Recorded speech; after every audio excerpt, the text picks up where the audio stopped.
தமிழா பார்வையாளர்களுக்கு வணக்கம். திருத்தணியில் ஒரு வட இந்திய இளைஞன் கொடூரமாக தாக்கப்பட்டிருக்கிறான் தமிழக இளைஞர்களால். இது தமிழ்நாட்டில் ஒரு பெரிய அதிர்ச்சியை ஏற்படுத்தி இருக்கிறது. மாரி செல்வராஜ், இயக்குனர் ரஞ்சித், வெற்றிமாறன் திரைப்படம்தான் இதற்கு காரணம் என்று சமூக வலைதளவாதிகள் இதை ஒரு செய்தியாக ஊடகங்கள் விவாதிக்க தொடங்கி இருக்கிறார்கள். இவர்கள் மீது ஒரு தாக்குதல் தொடுப்பதற்கு காரணம் தேடிக்கொண்டிருந்தார்கள். காரணம் கிடைத்துவிட்டது.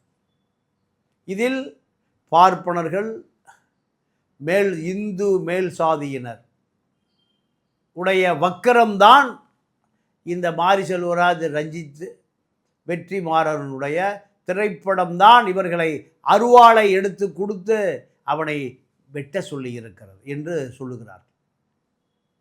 40 ஆண்டு காலமாக தமிழக சிறைச்சாலைகளிலே பல கொலை வழக்குகளிலே அடைபட்டு கிடப்பதற்கு யார் படம் காரணம்?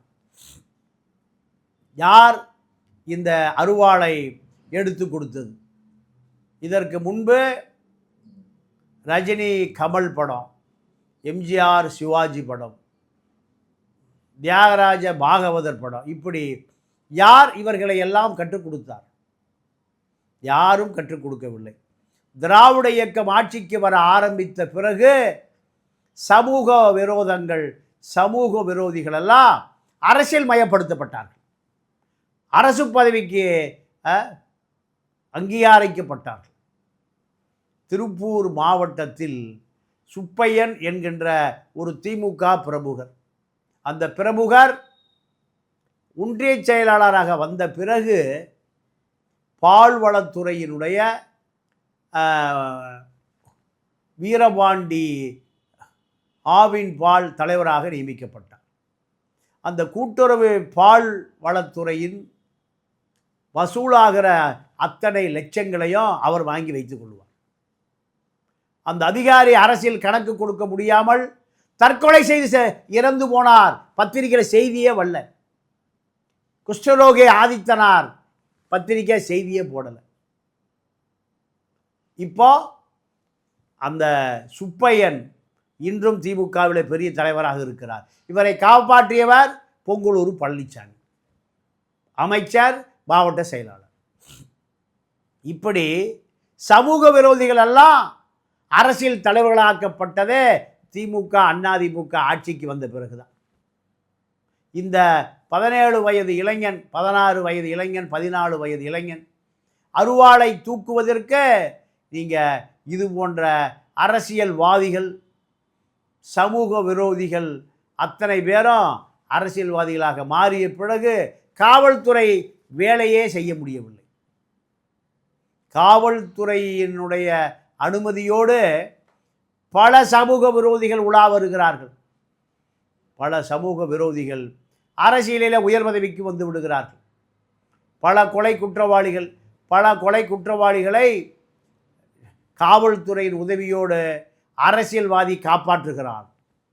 அரசியல்வாதி அந்த காவல்துறைக்கு உத்தரவை போடுகிறான். இதன் மூலம் தொழில்முறை குற்றவாளிகள் பல 1000 பேர் உருவாகிவிட்டார்கள். இப்படி ஒவ்வொரு பேருடைய வரலாறை ஆராய்ந்து பார்த்தால் அவன் திமுகவால் பலமுறை காப்பாற்றப்பட்டிருப்பான், அதிமுகவால் பலமுறை காப்பாற்றப்பட்டிருப்பான். அதிமுக வழக்கறிஞர் அணி, திமுக வழக்கறிஞர் அணியால் பலமுறை பல தொழில்முறை குற்றவாளிகள் காப்பாற்றப்பட்டிருப்பான். அதுவே அவனுக்கு ஒரு காலத்தில் தொழிலாகி போனது. இதை பார்த்து கொண்டிருக்கிற பல பேர் இதையே தொழிலாக்கி விட்டார்கள். எனக்கு தெரிந்து பல சட்டமன்ற உறுப்பினர்கள் மோசடி டபுள் டாக்குமெண்ட் ஈசிஆரில் OMRல் தமிழ்நாடு முழுக்க சிங்காநல்லூர் ஜெயராமன் உட்பட பல ஆயிரம் கோடிகளை ரியல் எஸ்டேட்டில் கோடிக்கணக்காக உழைக்க முடிகிறது என்று சொன்னால் அத்தனைக்கும் பின்னால் சமூக விரோதி செயல்கள். IPS அதிகாரிகளுக்கு பின்னால் சமூக விரோதி ரவுடி ஐஏஎஸ் அதிகாரிகளுக்கு பின்னால் ரியல் எஸ்டேட் ஐஏஎஸ் அதிகாரிகளுக்கு பின்னால் ரவுடி கூட்டம். இப்படி அத்தனை ரவுடி கூட்டங்களும் அரசியல்வாதிகளால் பராமரிக்கப்படுகிற பொழுதுதான் பல திருத்தணிகள் மறைந்து போயிருக்கிறது. பல திருத்தணி சம்பவங்கள் வெளியே வராமல் இருக்கிறது. மாரி செல்வராஜும் ரஞ்சித்தும் வெற்றிமாறனும் தான் இந்த கொலைகளுக்கு, அறுவாள் வெட்டுக்கு, வாழ்வீச்சுக்கு, கத்திக்குத்துக்கு காரணம் என்பது மனநோயாளிகள் புரட்டுவது. சேரா எங்கிருந்து வந்தார்? வட சென்னையிலிருந்து வந்தார். சேராவை போல வெள்ளை ரவி எங்கிருந்து வந்தார்? வட சென்னையிலிருந்து வந்தார். ஆம்ஸ்டாங் கொலை வழக்கில் இருக்கக்கூடிய அத்தனை பேரும், அத்தனை குற்றவாளிகள், 30க்கு மேற்பட்ட குற்றவாளிகள் எங்கிருந்து வந்தார்கள்?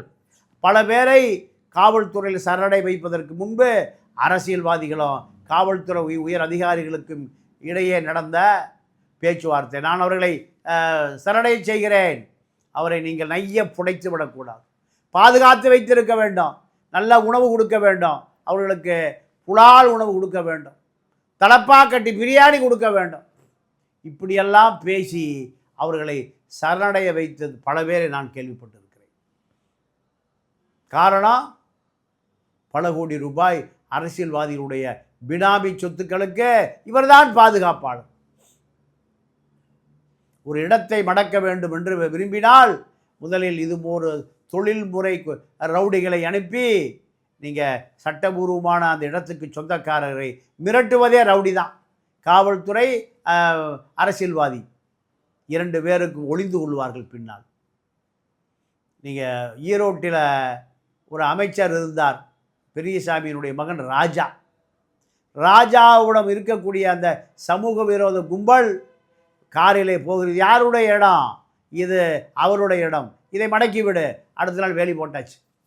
எஸ்பி பார்த்து கொண்டு இருப்பார், டிஎஸ்பி பார்த்து கொண்டு இருப்பார், இன்ஸ்பெக்டர் பக்கமே போக மாட்டார். ராஜாவுடைய ஆள், அமைச்சர் ராஜாவுடைய ஆள், அவங்க அப்பா அமைச்சர், மக அமைச்சர்.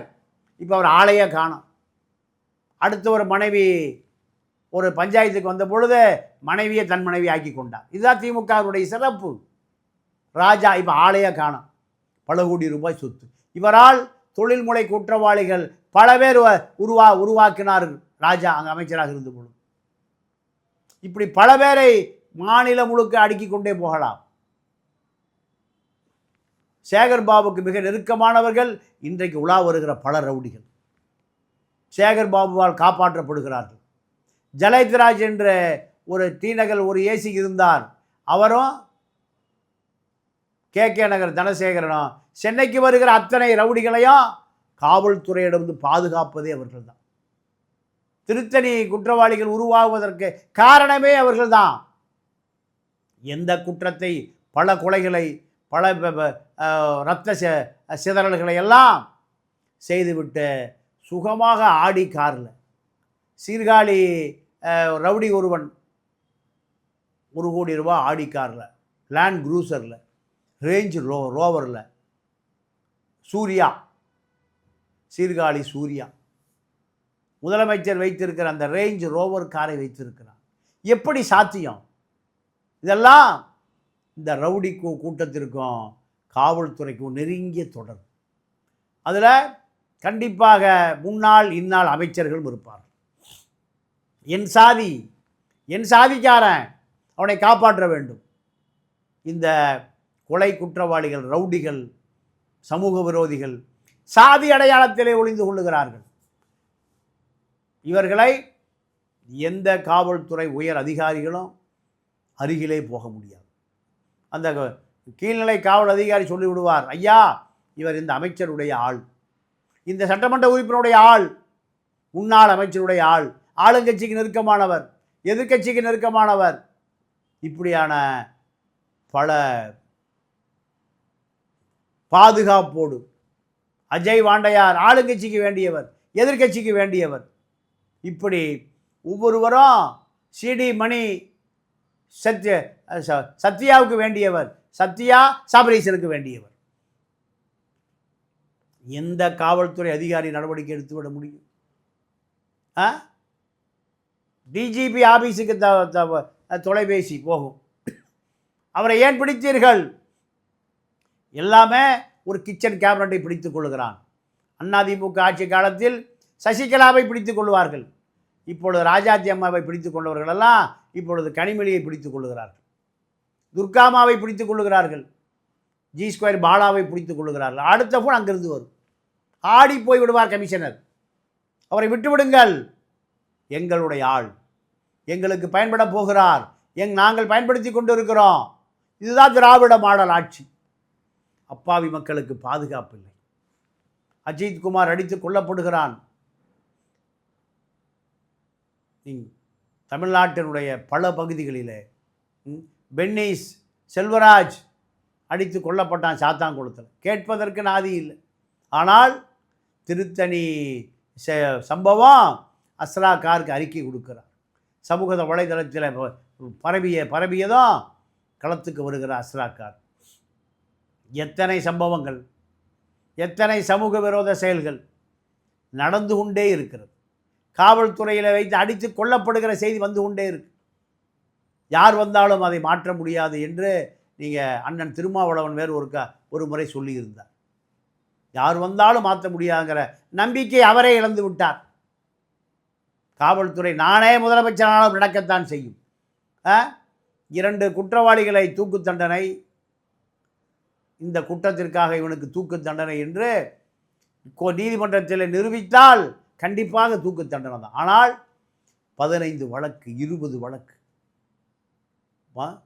கொலை செய்துவிட்டு மிக சாதாரணமாக சுத்துகிற அவலா தமிழ்நாட்டில் தான் நடக்குது. இந்த திராவிட இயக்க ஆட்சி செய்கிற நாட்டில் தான் நடக்குது. கொலை குற்றவாளிகளை நீங்கள் உடனடியாக மறைப்பதற்கு பல அதிகார மையங்கள் செயல்படும். நேரடியாக ஏசியிடம் பேசிவிட்டேன், டிசியிடம் பேசிவிட்டேன், பிபியிடம் பேசிவிட்டேன், அமைச்சரிடம் பேசிவிட்டேன். இப்படி பல திரைமறைவு வேலைகளை செய்து எப்படியாவது காப்பாற்றி விடுவார்கள். பல கொலை குற்றவாளிகள், அதிகாரிகள், அரசியல்வாதிகள் கூட்டின் மூலம் தப்பிக்க வைக்கப்படுவார்கள். நீதிமன்றத்தினுடைய கவனத்துக்கே கொண்டு செல்லாமல், நீதிமன்றத்துக்கு ஆவணங்களையே கொண்டு செல்லாமல் காவல்துறை ஆய்வாளர் எப்படியாவது அதை காப்பாற்றி விடுவார். நீங்கள் 2 காவல்துறை அதிகாரிகளிடம் உள்ள சம்பாஷணை பேச்சு, 10 லட்சம் ரூபாய் கொடுத்து அந்த காவல்துறை மாறுதல் வாங்கி கொண்டு போகிறேன். ஏப்பா உனக்கு என்னப்பா 10 லட்ச ரூபா கொடுத்துட்ட, 2 மர்டர் கேஸ் வந்தால் அதை எடுத்துடுவேன். எப்படி நண்பர்கள் பேசிக்கொள்கிறார்கள் பாருங்கள். 2 மர்டர் கேஸ் அந்த பகுதியில் வந்தால் A1 A7 ஆக்குவது, A7 A1 ஆக்குவது, 5 லட்சம் 10 லட்சம் பேரம். இப்படி பல காவல்துறை அதிகாரிகள் நீதிமன்றத்தால் தண்டிக்கப்பட்டிருக்கிறார்கள். உயர் அதிகாரிகளால் பல பேர் பணி மாற்றம் செய்யப்பட்டிருக்கிறார்கள். காரணம், பல கொலை வழக்குகளை மறைத்த காரணத்திற்காக, பல குற்ற வழக்குகளை மறைத்து குற்றவாளிக்கு உடந்தையாக இருந்த காரணத்திற்காக. வேலியே பயிரை மேய்கிற கதை. திருத்தணி சம்பவம் தொடர்ந்து அது நடந்து கொண்டுதான் இருக்கும். காவல்துறை மீது மக்களுக்கு நம்பிக்கையை இழந்து விட்டார்கள். பல ரியல் எஸ்டேட் தொழிலில் பல குற்றவாளிகள் உருவாக்கப்படுகிறார்கள், பாதுகாக்கப்படுகிறார்கள். 2000க்கு மேற்பட்ட 3000க்கு மேற்பட்ட தொழில்முறை குற்றவாளிகள் பல வழக்குகளோடு ஆடி காரிலும் பென்ஸ் காரிலும் எப்படி அவர்கள் பவனி வர முடிகிறது? நீதிமன்றத்தில் பல வழக்குகள் நிலுவையில் இருக்கிறது, நிரூபிக்கப்பட முடியவில்லை. சாட்சியை பாதுகாக்க முடியவில்லை, சட்டத்தை பாதுகாக்க முடியவில்லை. நீதிபதிக்கு எந்த ஆதாரமும் கிடைக்கவில்லை. எதையும் சந்தேகத்துக்கு இடமுண்டி நிரூபிக்க முடியாத காரணத்தினால் வழக்கு தள்ளுபடி. சாட்சி மிரட்டப்படுகிறார், காவல்துறை அவனுக்கு பாதுகாப்பு கொடுப்பதில்லை. குற்றவாளி தப்பிக்கொள்ளுகிறான். இப்படி பல கொலை வழக்கு தொழில்முறை குற்றவாளிகள் தப்பித்து கொள்வதற்கு காவல்துறை உடந்தை, வேலியே உடந்தை, பயிரை வேலியே மேய்கிறது. பல வழக்குகள் இப்படி நீர்த்து போவதற்கு காரணமே காவல்துறை அதிகாரிகள் தான். திருத்தணியில் இளைஞன் கத்தியை எடுத்து ஒருவனுடைய உயிரை பறிப்பதற்கு எந்த விதமான தயக்கமோ எந்த விதமான தடையும் இல்லாமல் அவன் செய்து முடிக்கிறான் என்றால் சமூகம் திராவிட இயக்கங்களால் சிக்கி சீரழிந்து சின்னாபனப்படுத்தப்பட்டது என்பதை எடுத்து காட்டுவதாக இருக்கிறது. மீண்டும் சந்திப்போம். நன்றி, வணக்கம்.